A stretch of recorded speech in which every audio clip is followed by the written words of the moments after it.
According to the lore, Mewtwo was basically a science experiment. It was an attempt to take the DNA of Mew and make a perfect Pokemon. But if there's one thing my school days taught me about science experiments, it's that they usually go wrong the first time. Which raises the question, what if instead of making the perfect Pokemon, they instead made the worst Pokemon imaginable? A Pokemon that has 0 in every single base stat.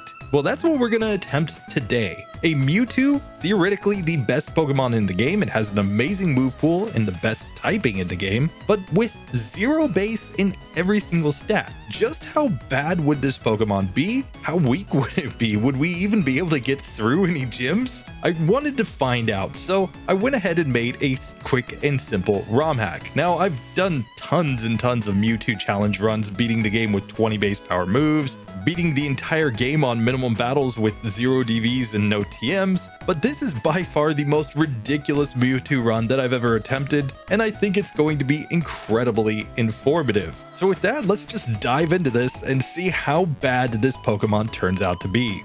So today we are going to be running with only this Mewtwo that Professor Oak catches outside of Pallet Town. He's going to give it to us thinking that it's the perfect Pokemon to beat up on his grandson since he has no manners, but instead he's actually giving us the worst Pokemon imaginable. That's right, it is time for the legend of Mewtwo 2. And we will see as we start this that we're coming in with 16 HP and we have 6 attack, 6 defense, 5 speed, and 5 special. Now, this is because of the fact that at the beginning of the game, while I have set this to have 0 DVs, until we level up the first time, that 0 DVs won't actually be properly integrated. But the first thing that we can see here is that 5 is the lowest that a stat can ever be. Now, coming into the Rival 1 fight, I'm going to spam Psychic, our strongest move. We can see the first tackle did 9 damage to us, which means 2 tackles knocked this Pokemon out.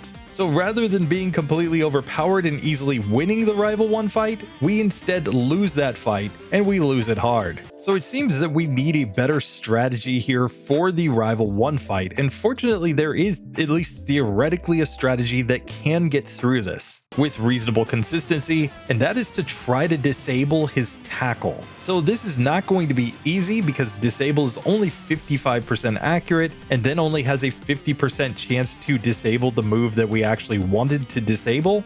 But if we can manage to disable his tackle, we should actually be able to win this fight. So here we have successfully disabled tackle, and that turns this into a 3-hit KO in order to beat Rival 1. We still don't level up, but we did at least get through one fight. So now I'm going to be going through this run trying to avoid wild Pokemon encounters as much as possible, but it's actually a fact that even a level 2 Pidgey, which never uses any status moves, it's only going to use Gust over and over again, can actually beat us pretty darn easily because of the fact that we have no defense. So instead, I will make my way into Viridian Forest, where we can fight the one required bug catcher at the end of the forest. He's got a level 10 Caterpie. Let's see what kind of damage we're taking from this Pokemon. So here in the first attempt, he tackles us for 9 damage, and Psychic did 8 damage to him. So it's a 2-hit KO for him to knock us out. So I think we have to go for the same strategy, trying to disable Tackle in order to get through this one. Instead, we disabled String Shot, which means we easily get knocked out. So this time we do disable Tackle, and from there it is a 3-hit KO yet again, and we level up to level 6. And now that our 0 DVs properly come in after the level up, you'll notice that all of our stats have dropped to 5, and we have 16 HP. And there's actually a reason for this. You see, in Generation 1 and Generation 2, the lowest a stat can ever be is 5. It's because the way that stats are calculated. I'll throw up the calculations on the screen, but basically, the stats are always calculated based on your base value and your DV times 2, plus a square root of stat experience over 4 times your level, and that's all then divided by 100. Well, because we have 0 DVs and we have 0 base stats, and at the beginning of the game, we've effectively got 0 stat experience, that means that that whole value just comes out to 0. So at the end, what they do is for non-HP stats, they add just plus 5. So 5 is the basic value that you will always have. However, HP, they actually add your level plus 10, which means because we're at level 6, 6 plus 10 equals 16 HP, but this reveals the first major challenge in this run. The only way that we're going to be able to gain stats is either by gaining stat experience, or specifically in the case of HP, it will also increment with our level. And because we don't have much stat experience at the start of the game, we're really not going to have much of anything in any of our stats. So this is going to be pretty rough, but let's just see how we do against Brock on the first attempt at level 6.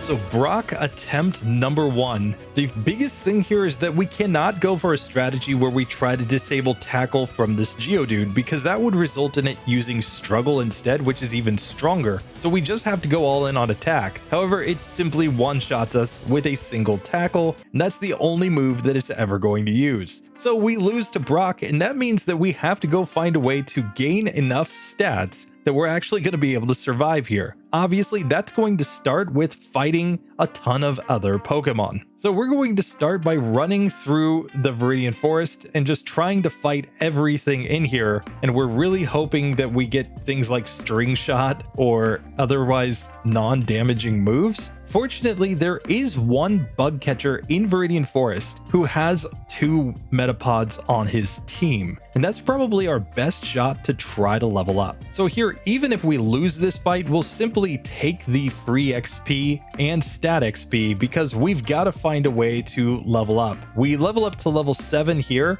and that gives us 17 HP, but still we can see our stats have effectively not increased at all because we don't have enough stat experience yet. Now, fortunately, Caterpies don't have great stats themselves, so we're dealing with things like 10 attack versus our 5 defense. In that case, it's not going to do a ridiculous amount of damage, and Psychic should be able to get us through a lot of these fights. Even better yet, against the Nidoran trainer in the Viridian Forest, we actually have a super effective move, so I think this is going to be pretty good because Psychic is still effectively 270 power here against these Nidorans, allowing it to be a pretty easy 2-hit KO. So after clearing out all of the trainers in Viridian Forest and a couple of blackouts, we're up to level 10 now, but still that leaves us with only 20 HP and still 5 in all of our stats. So I'm going to come try to fight my rival 1A. Let's see if we can even win this fight though. So of course he leads off with his Spearow. It goes Growl, which is kind of perfect for us, but then the Peck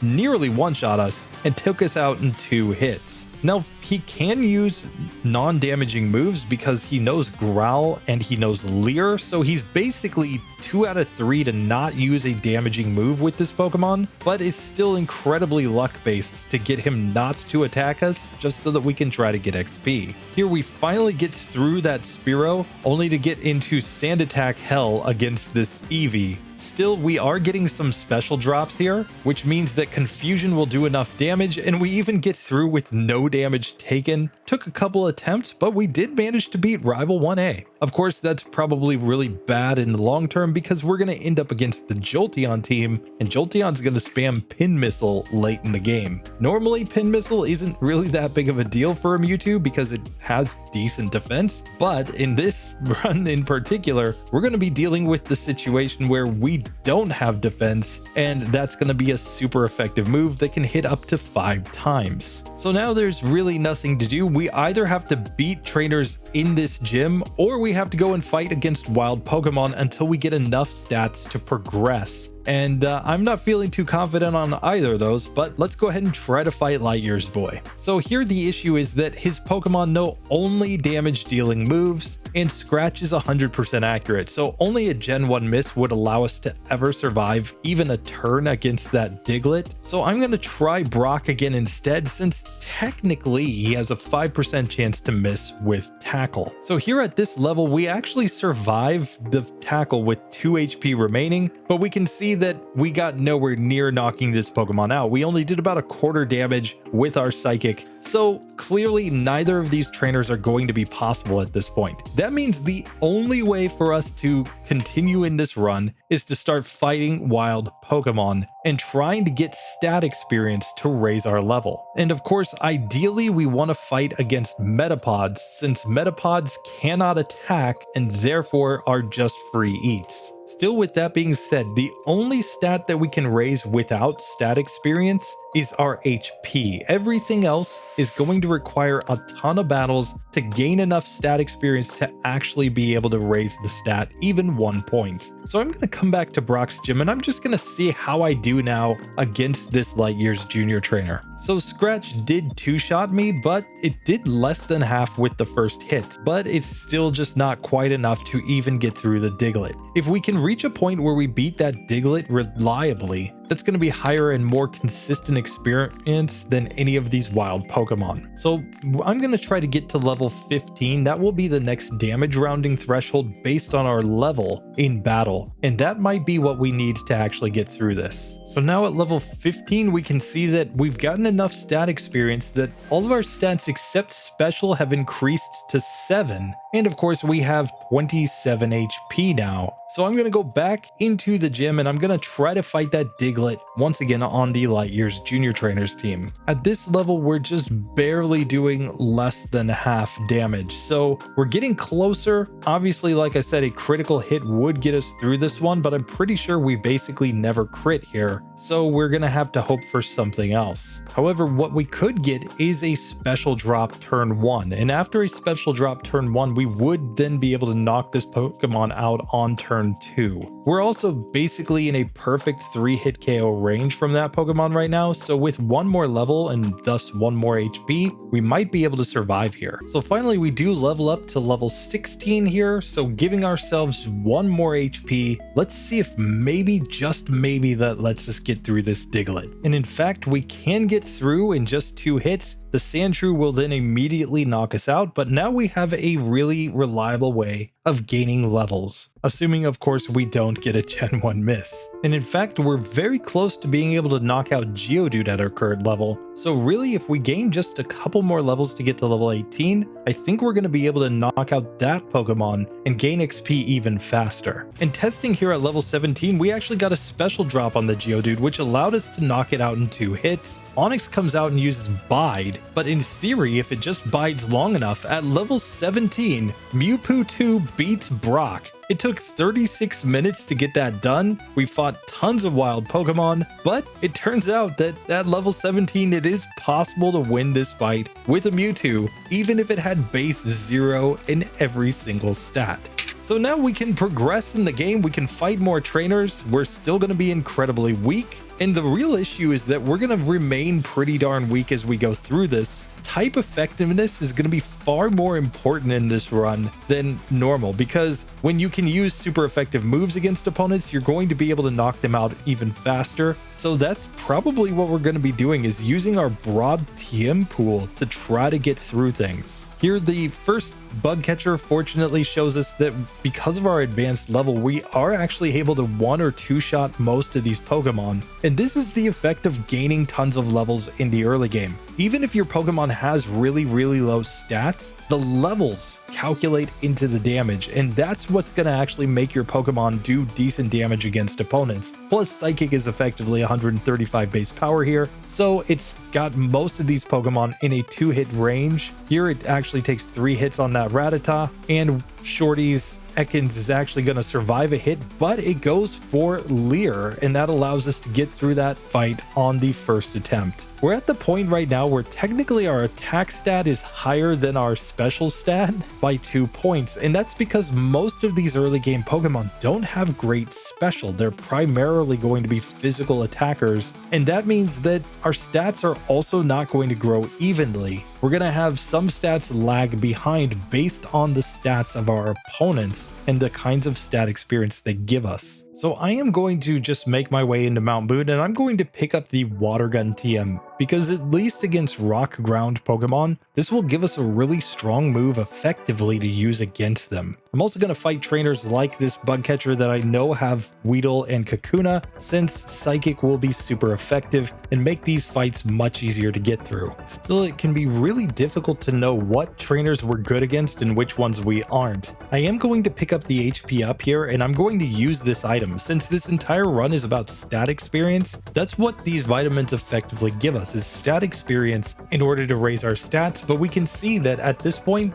we didn't really get any stat boost off of using that item. Just 1 in our HP for using an HP up. The effect will increase as we gain more levels, but for now, it's really not that much. And since we can see that these trainers are still really tough, I'm just gonna fight every trainer that I can and get as much XP as I can to hopefully raise my stats ever so slightly. And this is where the other aspect of serious challenge comes in this run, is the fact that we're in the slow level up group. If we were in something like the fast or the medium slow level up group, we would be gaining tons of levels here, but because we're in the slow level up group, it takes an absolute eternity to gain every single level. So now at level 22, we actually had our first situation where we could speed tie an opponent, the Geodude on the hiker in Mount Moon. Otherwise, everything has outsped us to this point. So we finally beat that guy just because we were in a speed tie with him.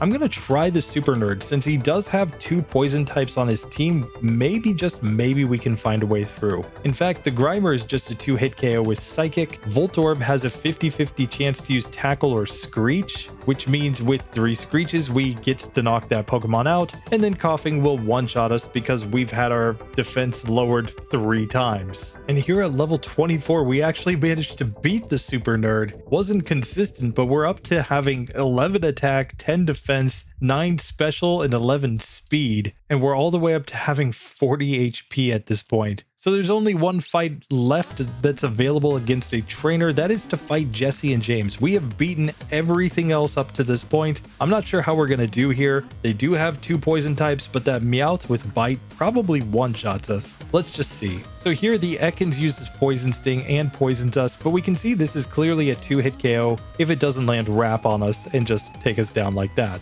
Still, we do manage to knock out the first Pokemon, and then Bite destroys us from the Meowth. Meowth can use Growl, which is basically the only thing that it could do that wouldn't be bad for us, because Scratch and Bite with the same type of attack bonus are going to be way too strong. So at this point, it simply takes so long to go all the way through Mount Moon to get to Jesse and James that I think our best bet is actually to fight against wild Pokemon and just gain extra levels and stat experience this way. It's far more efficient than going and hunting down that battle, even though we can get through Ekans most of the time, assuming it doesn't just wrap us down. Still, this is going to be a more consistent leveling strategy. Now at level 26, we've reached a point where Psychic can one-shot this Ekans, and against the Meowth, if it doesn't go for Bite, we can see that Psychic does about half damage here. So if we can just get it to use Growl on us once, we should actually be able to progress to the final Coughing. Meowth should just be randomizing between its 3 moves, so we have approximately a 1 in 3 chance of it using Growl against us. So we finally get a Growl and get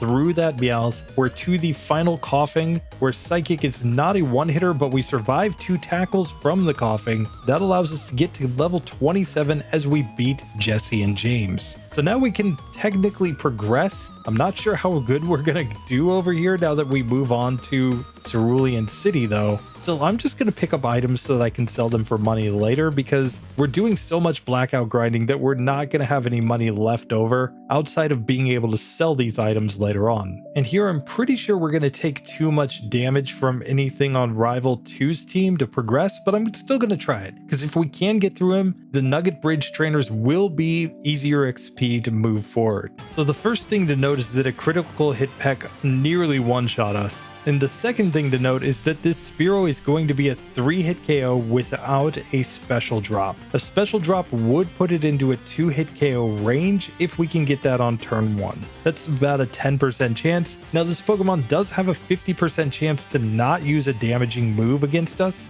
so it is technically possible to get through just like this. Onto the Sandshrew, we're kind of hoping to get Sand attacked at least, so that we can knock this one out, and then the Rattata's almost guaranteed to hit us with a damaging move and knock us out right there. Still, we did get some XP, but that makes me think we need to go test out Misty's gym instead. There are 2 trainers in here, starting with this one that has a Goldeen. This is the required trainer, and obviously its peck is going to be much weaker than Rival 2's Spearow, and we even managed to beat it on the first attempt. However, I don't think we're beating Misty at our current level. I'll still give her a shot, but probably we're going to have to fight the trainer in her gym if we're going to have any chance here.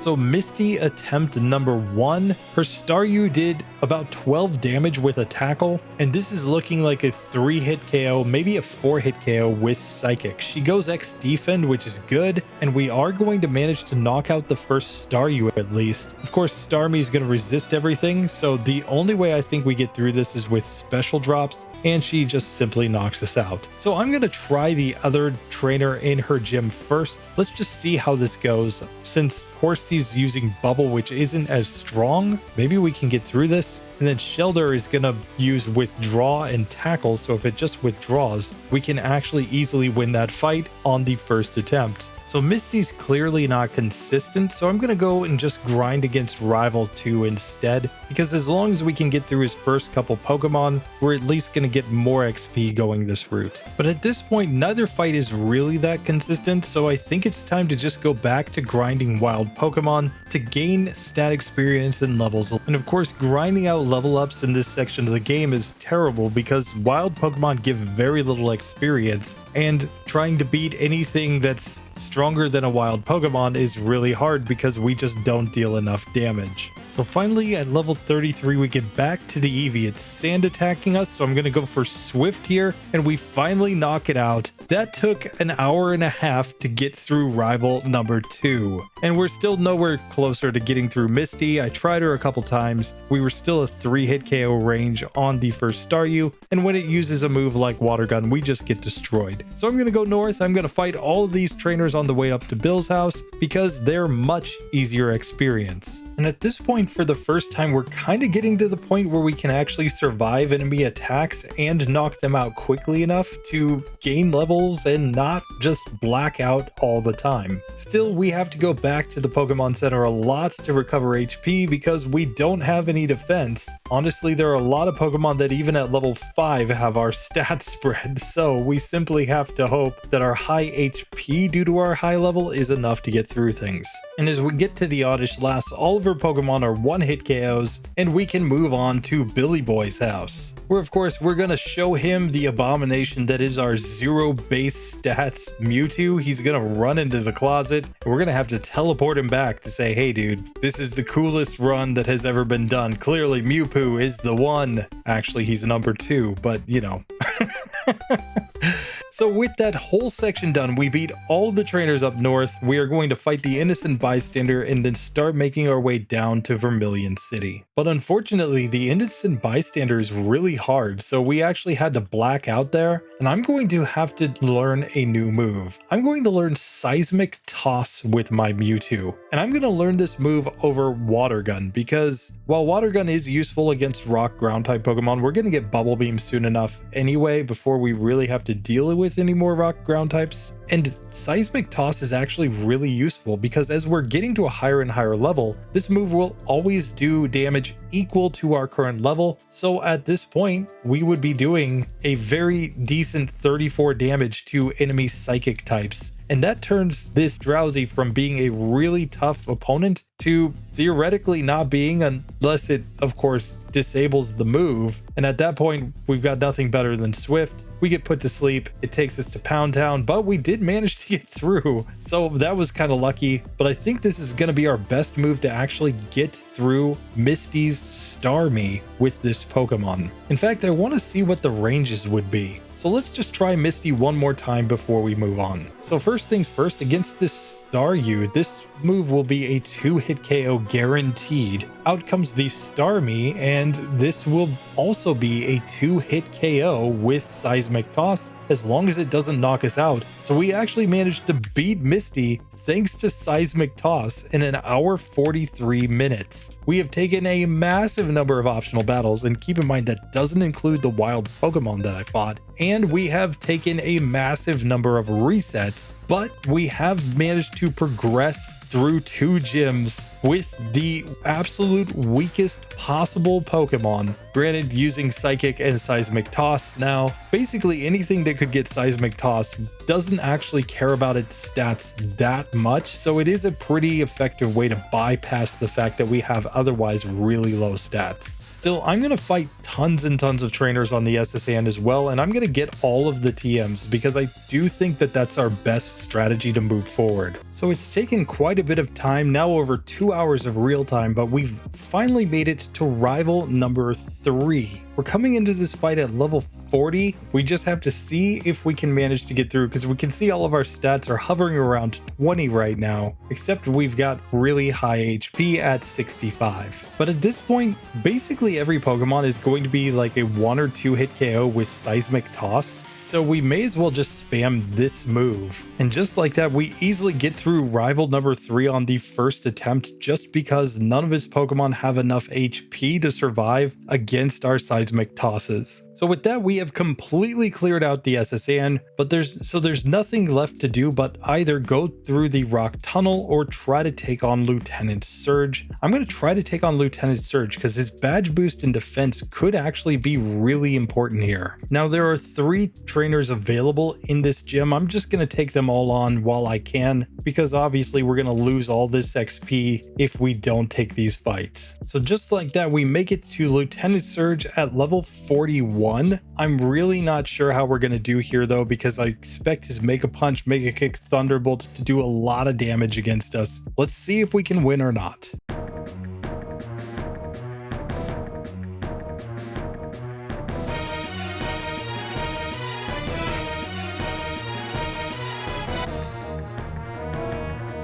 So we can see that his Raichu has 76 HP, so Seismic Toss will be a 2-hit KO here. However, he critical hits us with a Mega Kick, so we lose the first attempt. What we really need is like an X Speed, a Growl, something like that. He can also miss with his Mega Punch and Mega Kick, and those are really our only ways through this, I think, because we can see Mega Kick one-shots us even without a crit from full health. This time he goes X Speed and Growl though, so we get through with no damage, and in 2 hours and 11 minutes, we've managed to get 3 gym badges. So it is possible to progress even when you have a Pokemon with no stats. You just have to get the right moves, and a move like Seismic Toss or Nightshade is actually incredibly OP when you have lower stats. That's one of the reasons why a lot of times when I do my minimum battles runs, I tend to keep moves like Nightshade on my moveset rather than upgrading to other attacking moves, is because with lower stats, a move like Nightshade actually will do more damage in a lot of situations. So fortunately, it only took a couple attempts to get through that, but we're all the way up to like 195 optional trainer battles.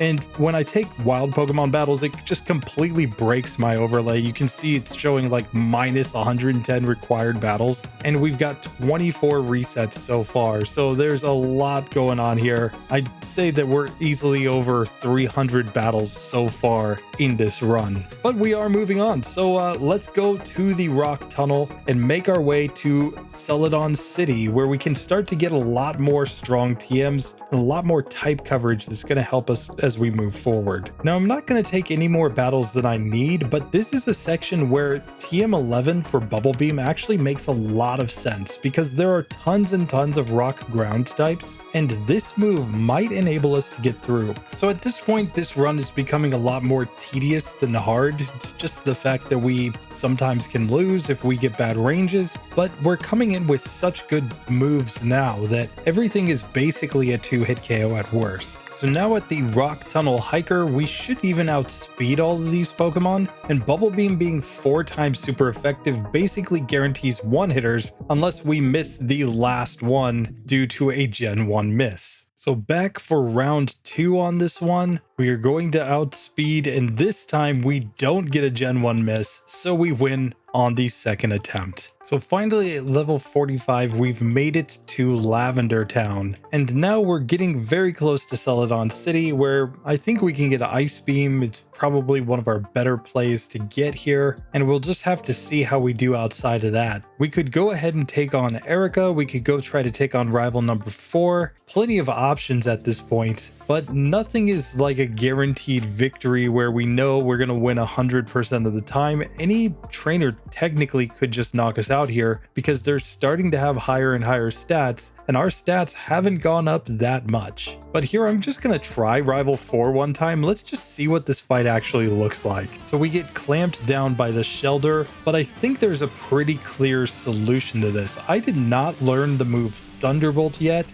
and Thunderbolt could be one of our strongest moves, especially against this team. So I'm simply going to add this move over Confusion for now, and let's see what that does for our ranges. So back with Thunderbolt, it's obviously super effective against the Fearow. It's going to be super effective here against Shelder as well, so we easily knock that out. Vulpix, we can go to the Bubble Beam. We're going to stick with the same move here on the Sandshrew and get a one-hitter. And now I'm just going to Seismic Toss against Eevee, but it knocks me out with a quick attack. So we'll just feint everything else so that we can blackout. And for now, we're just going to skip that one and move on to Celadon City. And now I'm simply going to make my way into the Rocket game corner. I think this is the best way to progress for now because I think the Rockets are actually going to be some of the easier fights in this section. Now, one of the issues that we have is that we've fought so many battles and gotten so much stat XP so far that items like an HP up can no longer be used because we have too much stat experience. Basically, you can only use those items up to a certain point, and beyond that, you won't actually be allowed to use them anymore. Now, the limit is less than halfway to maxing out your stat XP, so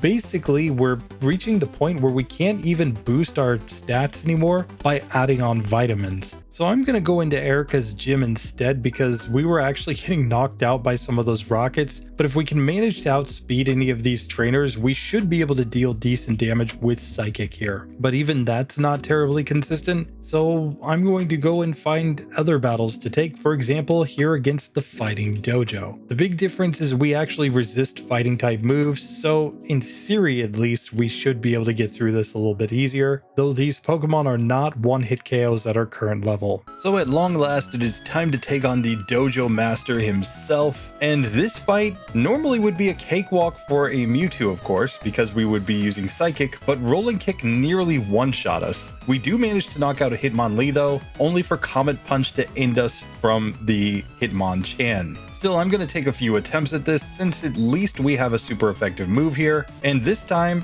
we get a Gen 1 miss from Psychic. Finally, we get through Hitmonlee on full health this time though. Fire Punch from Hitmonchan doesn't do that much, and we knock it out in 2 hits. Finally, we are able to defeat the Dojo Master. I'm going to take his Hitmonlee as a prize, just because I can, and let's run on out of here. Speaking of Hitmonlee, I expect to have a Hitmonlee run up very soon that I think you guys are going to really enjoy, so keep your eyes posted for that one. But with that done, I'm going to get back into the Rocket hideout, and I'm just going to try to finally beat some of these trainers. The whole issue is that a trainer like this with 2 Raticates does so much damage to our Mewtwo that we simply get knocked out very easily. If we get a single Hyper Fang, this fight is over. But after several attempts, we finally managed to beat that guy. Still, this is not looking very good. Like, I never thought I would ever have a solo challenge where in the middle game I was losing to Rocket members on a consistent basis, just due to the fact that they have Eradicate. Finally, after copious amounts of grinding, we can actually make our way to the basement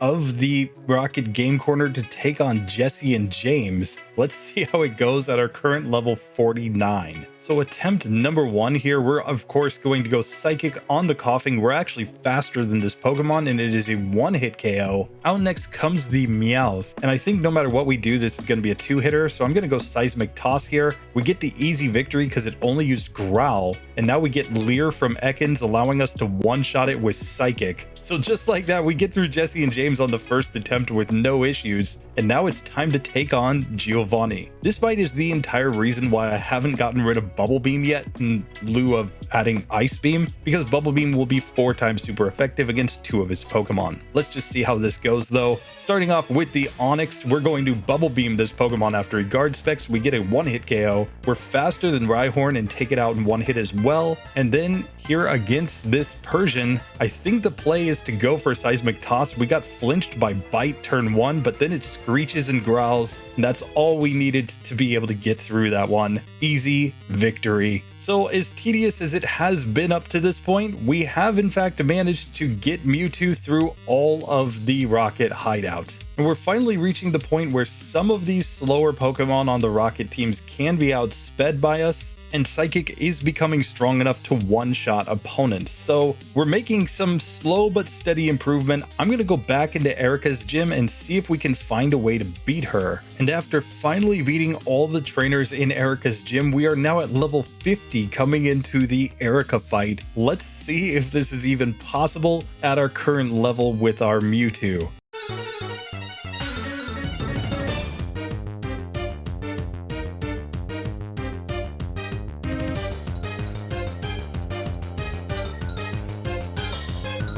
So first things first, she's going to send out her Tangela, and this Pokemon's just going to be a 2-hit KO with Seismic Toss as long as we can hit. So we kind of want Constrict here to give us the chance. We gotta miss though, so we're going to have to reset and try this one again. Round 2, we do manage to at least get through Tangela, only for Acid to take us down to 1 HP from the Weepin' Bell, and we go down. So unfortunately, we're just too slow to be able to get through that fight, and we take way too much damage. So instead, I'm going to route back to Lavender. Let's go fight against our rival instead. So I think this is the correct time to learn the move Ice Beam, because with Ice Beam over Bubble Beam, we have a 10% chance to freeze most opponents as we go through the run. And that might be the difference between a fight that is completely impossible and one that becomes possible just thanks to a lucky freeze. And while normally you might say, hey, you shouldn't be going for such luck-based strategies, in the case of this Pokemon with 0 base total in every single stat, we have no chance to crit opponents, and all of our stats other than attack are currently under 30, even at level 51. So I think we're going to need some luck to get through some fights here. So I'm just going to finish grinding out the available trainers before I go in and try to fight our rivals, since I expect him to be reasonably tough. Fortunately, at this point, we have so many super effective moves against a lot of opponents that we can actually manage to progress through these fights pretty easily at this point. I think we're going to hit a wall pretty soon though and have to do more massive level grinding, but first let's take on rival number 4 and just see how he goes. So back again to this fight, I'm going to Ice Beam on this Fearow. We don't get the freeze, and then he freezes us.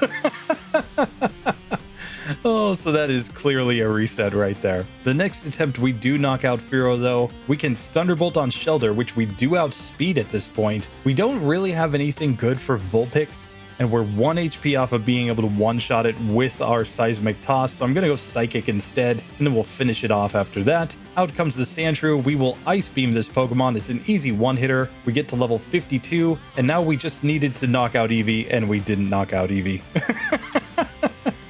So this fight remains pretty tough. Because of quick attack on that Eevee, we can always get knocked out if we're on fairly low health. But this time we actually managed to freeze the Spearow, only to get burned by the Vulpix. Fortunately, we're not using any physical moves at this point, so this isn't really that big of a deal, but we can see we're taking pretty decent damage from that quick attack. Fortunately, Eevee goes for Sand Attack next, allowing us to get through that fight. But that took multiple attempts just to get through rival number 4, which means rival 5, when he actually has evolved Pokemon, is going to be tough. That's still in the future though. For now, I'm going to get in here and I'm going to start fighting against these Chandlers, because against these Ghastlies, we have a super effective move in Psychic, and against some of them, we can even use Seismic Toss to just one-shot them. Gen 1 being Gen 1, Seismic Toss can hit ghosts. But really what we're doing here is grinding these Pokemon out to get more stat experience in special, because we need our special stat as high as possible in order to get through a lot of upcoming fights. And as we can see, our special stat naturally lags behind our other stats just because of the fact that most of the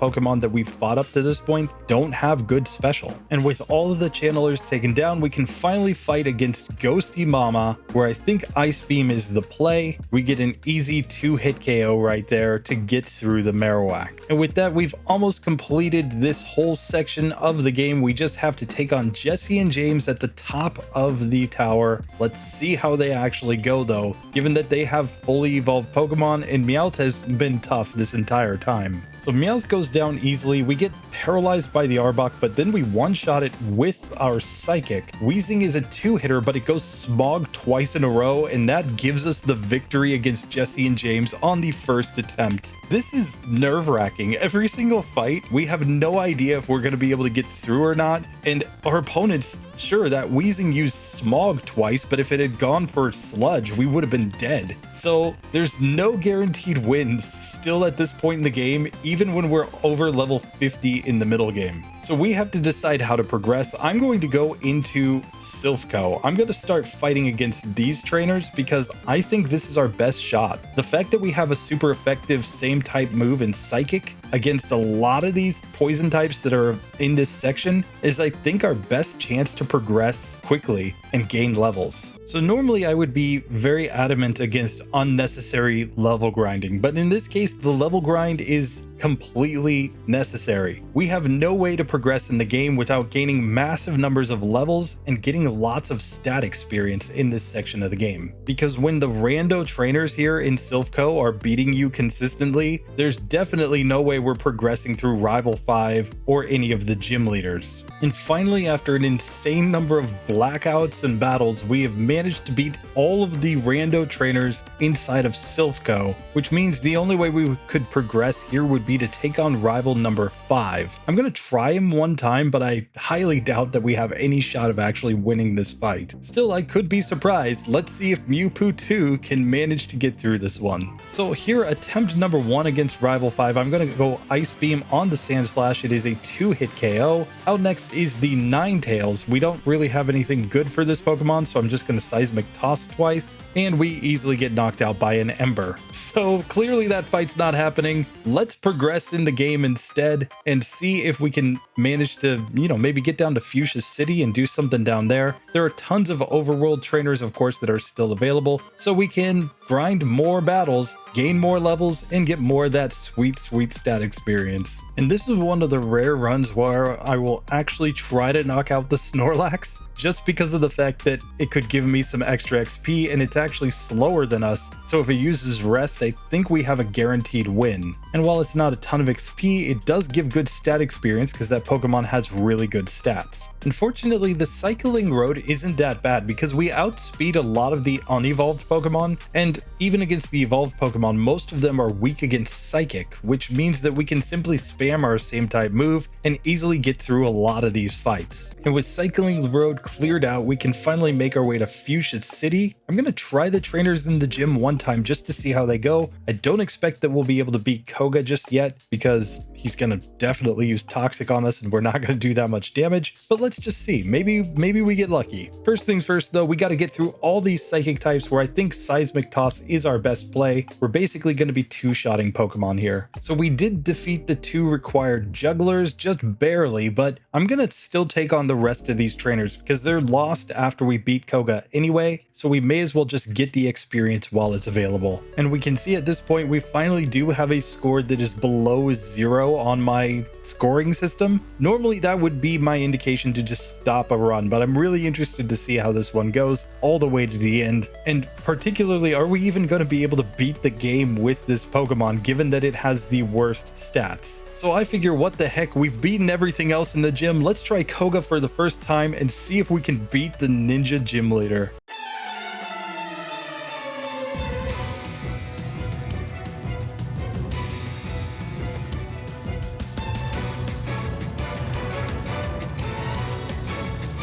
So Koga attempt number 1, we're going to go Psychic on this first Venonat because it has too much HP to just go Seismic Toss twice. Maybe Psychic one-shots? It does not.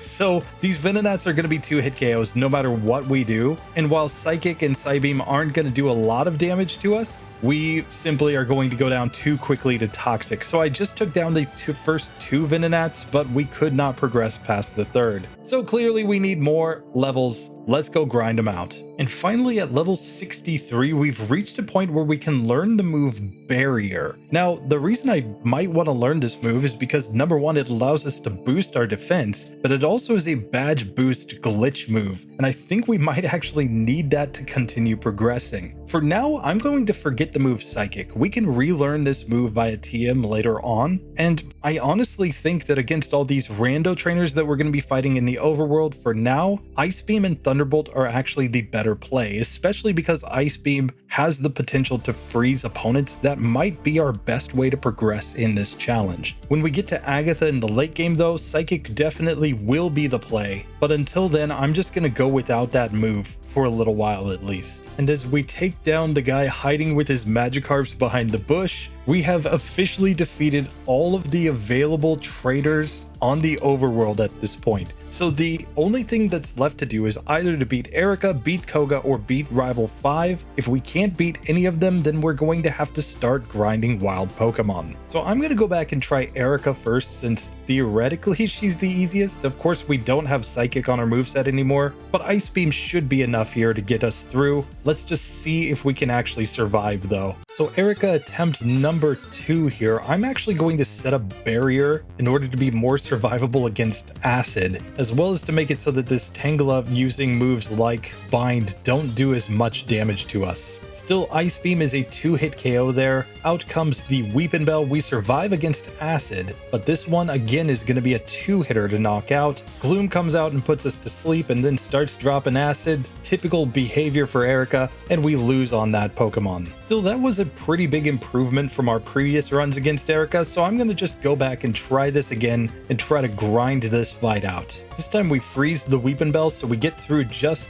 nice and easy there, and we get a 2-hitter on the Gloom, so we beat her on the very next attempt. 4 hours and 22 minutes to beat 4 gyms, and we have taken 420 optional battles. Very nice, but we can see that this run is getting worse the further we get in. It has taken 2 hours and 11 minutes since we beat Lieutenant Surge to beat the next gym. Oh, this is brutal. Now what I'm going to do is actually intentionally keep on the paralysis that I just got in that battle. So I'm just going to heal up with an item. The idea here is that when I go down to fight Koga, I'm going to stop him from using Toxic on me by already having a status. And since his other attacking moves are basically Psychic type moves, I think we're going to be able to get through at this point. But let's see if it actually works out. Obviously, beating Koga will help us a lot because we'll then be able to use Surf outside of battle, which will open up a lot of optional battles for us to take to continue to build up our power with this Pokemon. So I'm just going to drop a quick Hyper Potion, save the game, and let's try Koga round number 2. So first things first against Koga, I'm actually going to set a barrier here in order to reduce the damage I take from physical attacks, because when we get to the final Venomoth, it's going to want to use Leech Life against us over and over and over again. And now we're just hoping for good paralysis luck. We managed to knock out the first Venonat. Second Venonat also goes down. We're getting on very low health though, and Double Edge from the third Venonat knocks us out. But let's try this again. Maybe we can just get a better range here. And after a few attempts, I think there is a strategy to get through this. But the best way to do it is actually to try to freeze the first Venonat.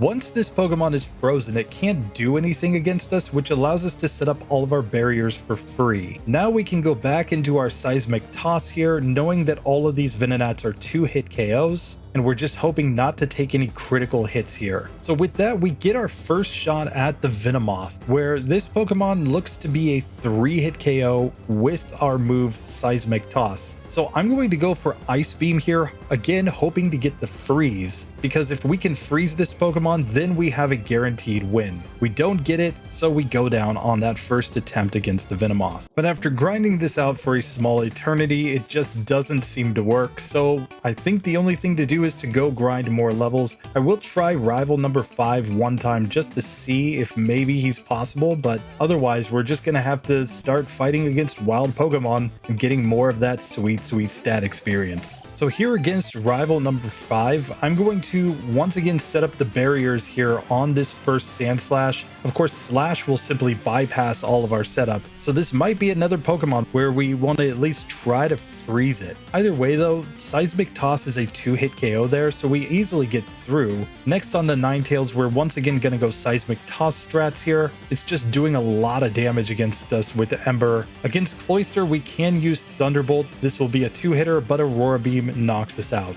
We'd really like to get to Blaine, where we could get a badge boost in Special if we could somehow beat him, but unfortunately we're just not going to be able to progress through Koga at this point. We do manage to freeze Sandslash here after we get slashed, but we still probably aren't getting through just due to the fact that we took so much damage. So it just doesn't seem like we're getting through that, so there's nothing to do but go and grind some wild Pokemon. Now there are obviously a lot of places where we could grind, but I'm actually going to come back to Lavender and grind the Pokemon Tower so that we can get more stat experience in Special against these ghosts. Add on the fact that there's a free healing spot here in this section, I think this is the best place. And reaching level 7, I've actually decided to add the move Recover over Thundershock. I think this is going to be incredibly important. There's not a lot of Pokemon that we want an electric move against in the middle game, outside of basically the rivals Cloyster, but even then I think Seismic Toss is going to do enough damage to get us through that Pokemon. And for everything else, we can go for Ice Beam strats to try to freeze. I think this is going to be the best way to get through these next couple major opponents.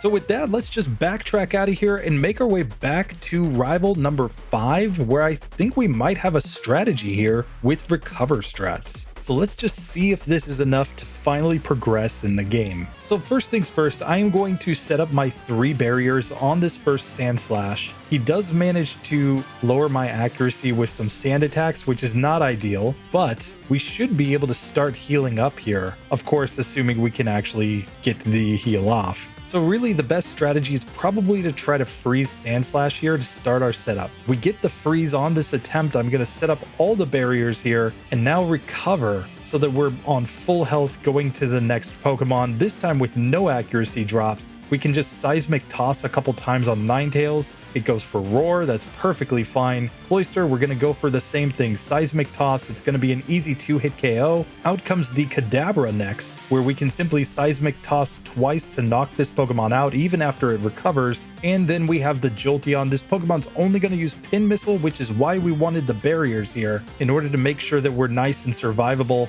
And then this Pokemon is a 2-hit KO, easy victory to get through rival number 5 once we have access to Recover. Recover is honestly probably our most OP move, and once we add on Amnesia with this set, we're basically going to be running Amnesia, Barrier, Recover, and 1 attacking move for the rest of the run, I think. So here we'll take on Jesse and James, where I'm going to kind of repeat the same strategy. We're going to Barrier, we're going to heal, and basically by using Barrier, we're going to make it so that their attacks can't do that much damage outside of critical hits. And while the poison does kind of suck, we'll be able to get through this one eventually. After all of our setup, of course, the Weezing is just a 2-hit KO with Seismic Toss. It's going to be more of the same action here on this Arbok. And finally, Meowth is going to be a 1-hit KO with Seismic Toss, and we easily get through that fight. And now I'm not really scared of Giovanni. Barrier plus Recover should be more than enough to get through this. So we'll start off by setting up the 3 barriers on Nidorino because it doesn't really have any strong attacking moves against us. We can see that his Fury attack is only doing 2 damage per hit, and we're already poisoned, so we don't really care about Poison Sting. And from there, this Pokemon is a 2-hit KO. Out next, the Persian should be another 2-hit KO Pokemon. On the Rhyhorn, we can go Ice Beam and easily get through that one, and I'll just stick with the Ice Beam on the Nidoqueen. It only knows physical moves, we freeze it, so we have guaranteed the win against Giovanni, and now we're progressing much more smoothly in spite of the fact that we don't have stats, and in spite of the fact that I don't have a healing item. I think we're going to get through this section pretty darn easily. And now I reckon I'm simply going to go and fight against Sabrina's gym, because yet again, we can just get more of that good stat experience. But honestly, I don't know, maybe we're better off just trying to progress with our current moveset without gaining too many additional levels. I'm gonna just try to go and fight Koga again. So obviously the big difference here is that we can actually heal in battle by using the move Recover. So we should be able to set up all of our barriers against the first Venonat, and as long as we don't get hit with Toxic, I think we're good to go. So I think our best bet is still to try to freeze the first Venonat and then try to get our setup from there. So this time we do get the freeze. I'm going to set up all the barriers right here, recover my HP just so that I'm at max health, and then go into the Seismic toss to knock that one out. The second Venonat goes Psybeam,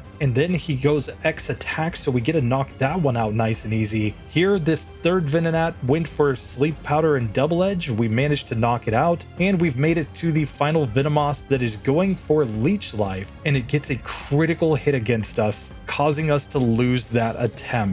Without the critical hit, we definitely would have won there, so I think I'm just going to grind this one out until I manage to win against Koga. So this time the third Venonat does use Toxic on us, but we've gotten all of our setup off, so we just need the luck on this final Venomoth. This time he doesn't crit, so we win, and it took 5 hours and 4 minutes of real time in order to beat Koga. We're up to 417 optional battles. Clearly some of our resetting / fighting wild Pokemon affected our numbers a little bit there because we were at 420 before. Trust me, we have taken an awful lot of battles. We're up to 84 resets and probably about 400 wild Pokemon at this point, if that's how I'm understanding my required battles being negative correctly in my overlay. And yeah, this is completely broken, but we did manage to get through Koga, and that does mean that we can progress to go and fight against Blaine and try to get a badge boost in Special. Now, the most important factor here is that we do have a badge boost in Speed now. With only 3 badge boosts, though, I don't think we're going to be able to outspeed opponents. We would need more badge boosts in order to do that. Still, it does give us some way that we could potentially progress through a tough fight, but it might be a little bit too little too late in this one, honestly. Now, of course, if we got the move Tombstoner, it would be an easy one-hit KO on all these Pokemon, but let's see if we can actually beat Blaine without gaining any additional levels with our Mewtwo.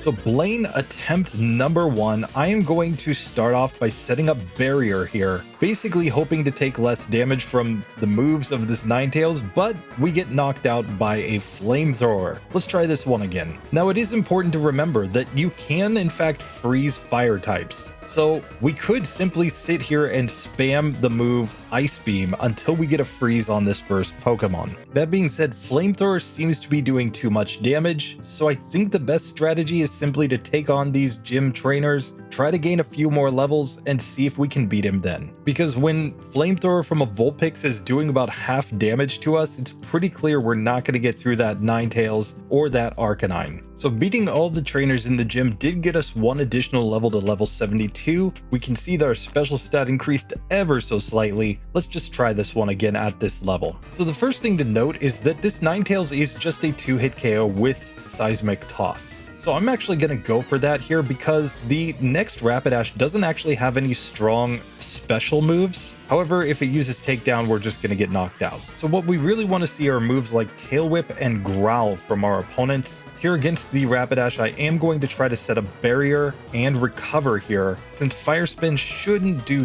that much. Here with all the barriers set up, I think we now have the setup that we need to get through this Pokemon pretty easily, and it's given us so many badge boosts from Growl that we actually outsped there, and we're faster than the Arcanine. Now this Pokemon is going to be a 3-hit KO with Seismic Toss no matter what we do. Flamethrower did massive damage, but then he reflects And just like that, at level 72, Blaney Boy lets us win. So we're up to 426 optional battles now, 90 resets. Really not doing great, but we did manage to beat another gym, and it only took us about 11 minutes. That's not too bad considering how we've done so far in this challenge. Recover and Barrier are absolutely becoming huge parts of this run though. And even then, it was like barely a victory with only 3 HP left, so we can't get too confident too quick. I'm going to go ahead and just take on everything in Sabrina's gym so we don't lose out on those trainers just in case we need that XP. And after successfully defeating all of the traders in this gym, it's time for our first attempt against Sabrina. And this one could be really, really rough.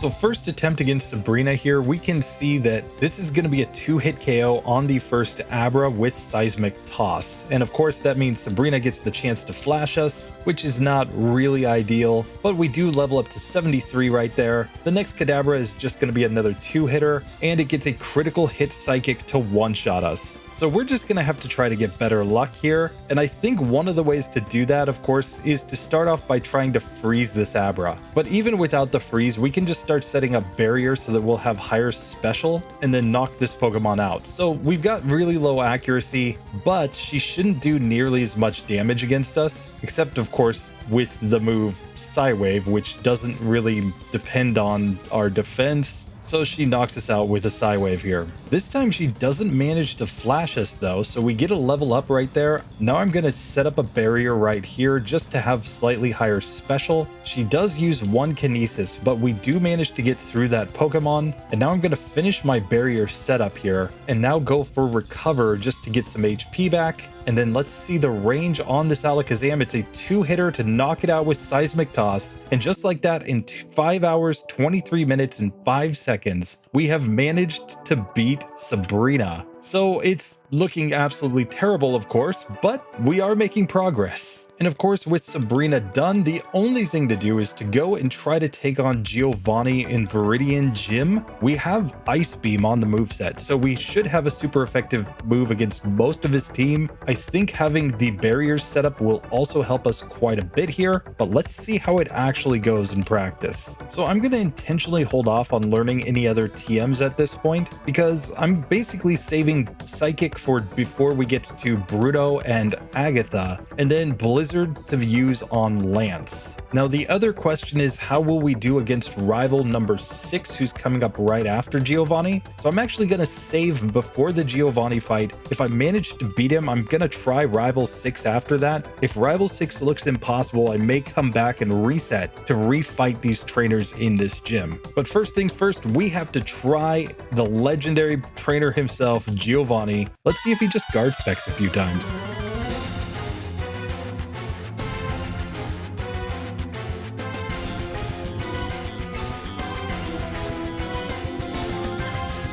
So first attempt against Giovanni, we are going to lead off with the barriers, trying to just get our defense as high as possible. Of course, he can fissure us and just knock us out in one hit, but we're just trying to get away without that kind of luck. This time he uses Dig instead, and fortunately our barriers are going to help quite a bit there, and we knocked the Doug trio out. I'm going to take this opportunity to heal against the Persian. Sure, it used Screech, but we can just barrier again here, and then go into Seismic Toss. This appears to be a 2-hit KO. Nidoqueen's out next. I'm going to barrier again so that I have my defense back. It tail whips, so I even get to get another badge boost. We one-shot that Pokemon. We're going to one-shot Nidoking with an Ice Beam, and now on the Rhydon, it's a 1-hit KO. So really, Giovanni wasn't that bad. 5 hours, 25 minutes, 56 seconds to get through that gym, but compared to where we were just now against Blaine and Sabrina, I mean, we're making really good progress since we've gotten access to the move Recover and, of course, Barrier. But now it's time to see if this is enough to get through our rival, where we're going to stick with our moveset as it is for now, and then think about upgrading our moves when we get to Lorelei and the Elite Four. So let's just try this one time. time against our rival. So first things first, he's going to lead off with Sand Slash. I'm going to go straight for the barriers here. He gets a critical hit slash turn 1 and basically destroys us. So it's pretty clear that at least this isn't going to be super consistent. Seems like a good chance to go and fight more trainers to get extra XP. So at 5 hours and 30 minutes, we once again beat Giovanni, so we can move on now. But all of his gym was cleared out, so we got all the XP from those trainers. So here, let's try Rival 6 again. Let's see how he goes now. We'll just save directly in front of him. So we have to keep in mind, he's only 1 in 4 to use the move Slash. So after setting up all of our barriers, we're even faster than this Pokemon, and we can one-shot it with an Ice Beam. Ice Beam again on Execute is a one-hit KO. We're switching to Seismic Toss for the Ninetales. We get a nice 2-hitter there. Cloyster is out next. We're going to stick with the same strategy, easily knocking it out in 2 hits. Kadabra goes Psybeam, gets a critical hit on us. So I'm going to try to recover here, but it's not enough. He knocks us out. Still, I think without that critical hit, we would have been able to get through that time, so let's just try this one again. So next attempt, we get poisoned, but we get a level up to level 75. I'm not going to learn to move Mist. We're just going to, once again, Ice Beam on the Execute. It's not a one-hitter this time, so we end up having to use Seismic Toss. We've been Leech Seeded and poisoned in this one, so it's really not looking that good, and a critical hit Ember knocks us out.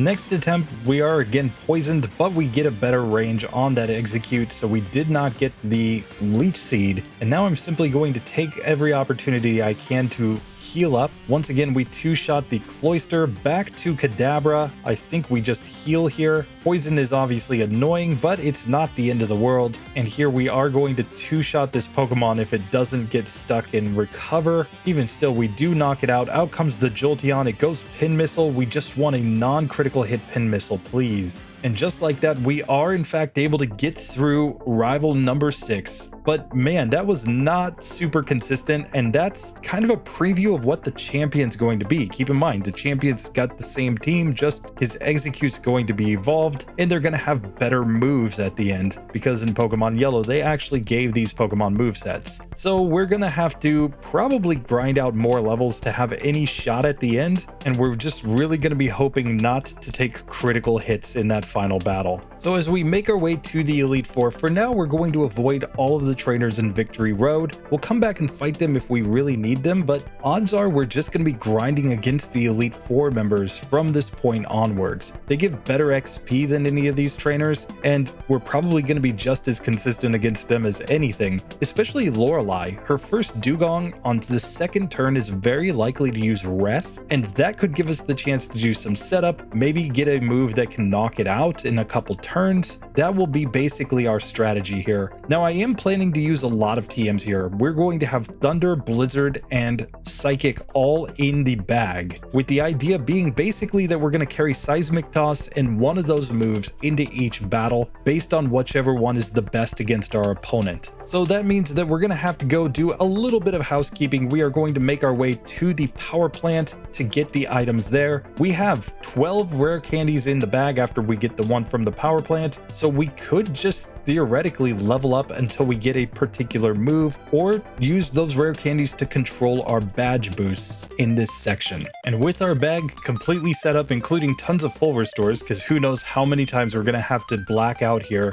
we are ready to go in with a massive set of TMs that we can use. Blizzard, we've got Solar Beam if we ever want it, Fire Blast, Thunder, Body Slam, and Psychic, all available in the bag. Let's just see how this actually goes, starting off with Lorelei. So my Lorelei strategy is going to start off by teaching the move Thunder, and we're going to learn this over Ice Beam. Obviously, Ice Beam has basically no value in this fight because all of her Pokemon are going to resist it, whereas Thunder is super effective against the majority of her team. Let's see how this goes.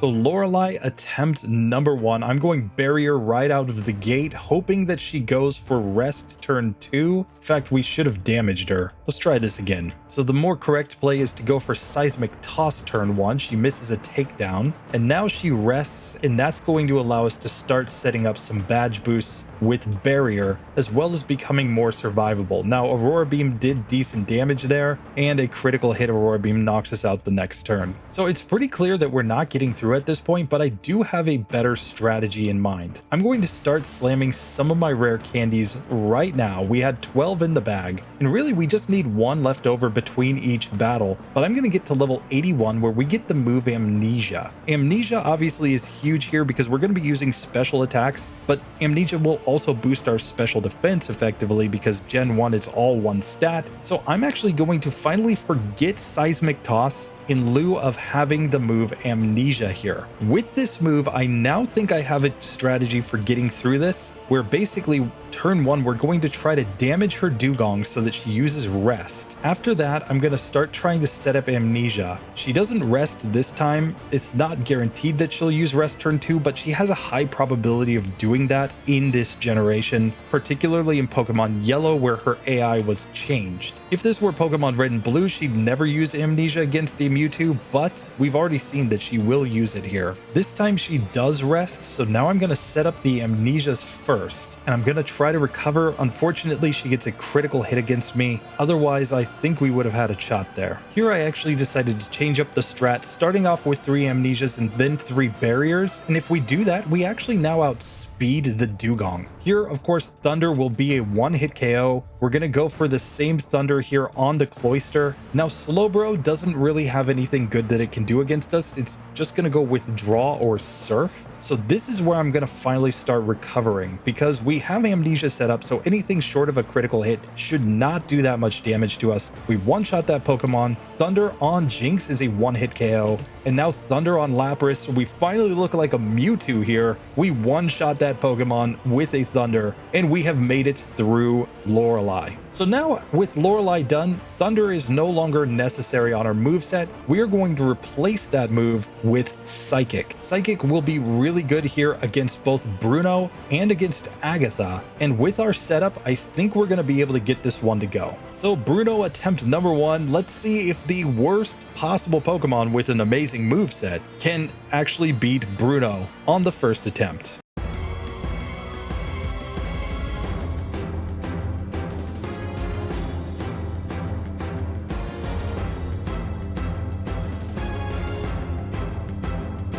So he leads off, of course, with his Onix. I'm going to go Barrier first in this one because he's only going to use physical attacks against us, except, of course, with the Hitmonchan, but I'm not too worried about that Pokemon. Once he Screeches, we'll even set up another Barrier here. In fact, I kind of want him to Screech against me, so I'm just going to sit here and heal up for a minute and just let him Screech if he can. But he's not obliging us with a Screech, so I'm simply going to go Psychic now in one shot. Psychic on Hitmonchan also is a one-hit KO. Psychic on Hitmonlee. I just wanted to make sure I outsped that Pokemon, and we did, so that's a one-hitter. Onix is a one-hit KO, and Machamp, once again, one-hitter, even with 0 base stats in every single category. Bruno still isn't a challenge. And with that done, it is now time for Agatha, arguably the scariest of these Elite Four members, though I would argue in this case probably Lance is going to be harder, but let's find out.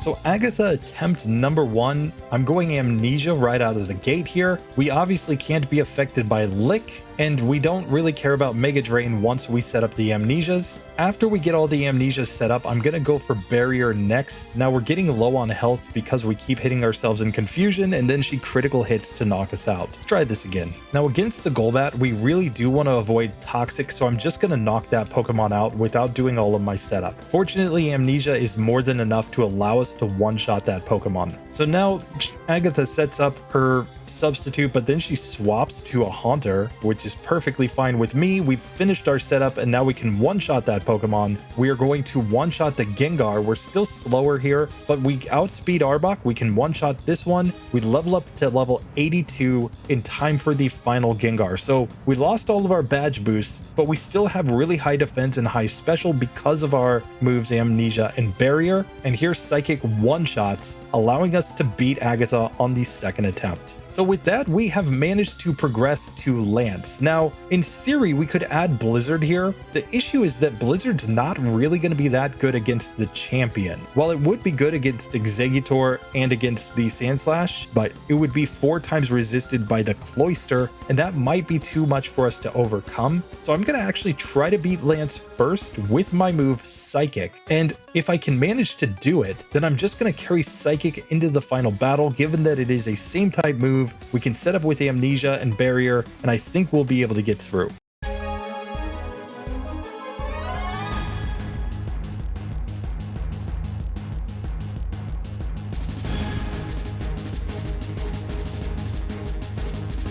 So with Lance, we're really scared of the Hyper Beams, so I'm going straight for Barrier here. He even leers against me, which is basically fine. We're now going to recover, but Hydro Pump knocks us out. Let's try this one again. And we can see even from full health, Hydro Pump is going to be a one-hit KO on us, so we might actually have to go for the Amnesia first. However, with that means that then Hyper Beam can easily knock us out, so we really just need Leer and Dragon Rage. This Pokemon is going to attack randomly, so there's nothing forcing it to do one move or the other. So we're just going to start off by setting up an Amnesia and a Barrier, and then we'll heal up and then see if we can progress from there. So after 4 badge boosts, we are in fact faster than this Gyarados. So I'm going to just finish my setup here. We now have 3 Barriers and 3 Amnesias set up, and we can heal up very quickly here and go into Psychic, which just barely misses the one-hit range on this Pokemon. However, since we're faster, anything other than a crit should not knock us out, so we can heal up onto the Dragonair. We one-shot that Pokemon. We one-shot the next Dragonair. Out comes Aerodactyl. It's still faster than us, but a non-crit fly didn't do that much. We knock it out, and against the final Dragonite, he Hyper Potions, and we just don't quite have the power. We ran out of PP in Psychic, and he gets a critical hit Hyper Beam to knock us out. So I didn't go all in on the PP ups on Psychic, so I'm gonna slam one more PP up into that move, and then let's just make sure to recover all of our PP coming in.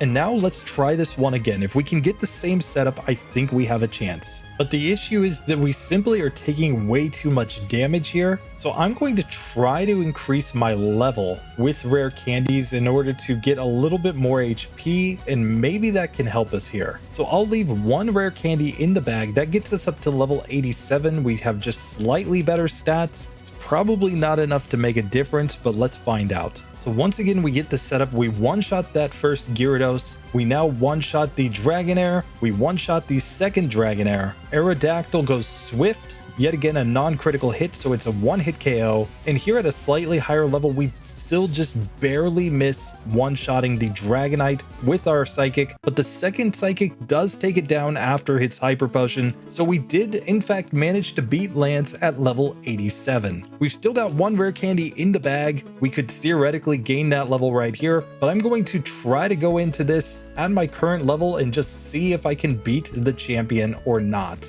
If we fail, then we're going to have to go back to the beginning and just refight these trainers over and over again to gain levels. I still think Psychic will be able to get through Lorelei eventually, so it's not the end of the world, but let's just see if we can get through the champion at our current level.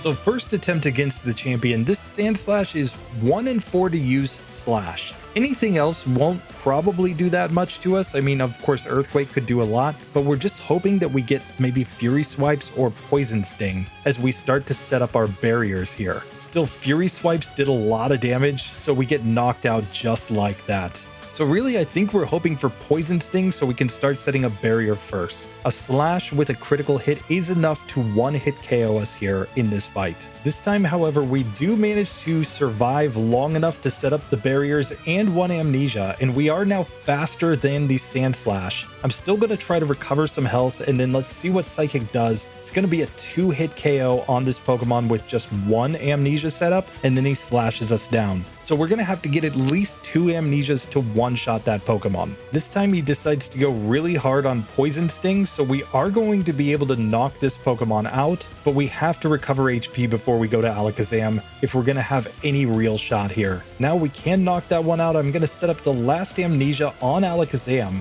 and now go into my Psychic, and Psychic does about half to this Pokemon. We then knock it out on the next turn. Exeggutor comes out, and here we're hoping not to get Leech Seeded, but of course that's exactly the move it uses. I'm going to heal up now. Of course, it can't put me to sleep, and as long as it doesn't critical hit, it shouldn't do that much with Stomp and Barrage, and we are going to be able to knock this Pokemon out in just a couple Psychics. Out next is the Cloyster. Psychic is a one-hit KO. Ninetales. Psychic, once again, almost one shot. It survived just barely, and then it gets us in the Fire Spin with the Poison and the Leech Seed on. That's not what we wanted to see, and we lose just like that. We had a chance to get through there. It was so close. Next attempt, we managed to knock out the Sand Slash again. I've already set everything up, so I'm just going to heal very quickly here on Alakazam and go into Psychic. It got one Kinesis on us though, and that is stopping us from hitting our moves. Plus it got a special drop. We do manage to hit the Exeggutor here, doing slightly less than half, so this is going to be a 3-hit KO.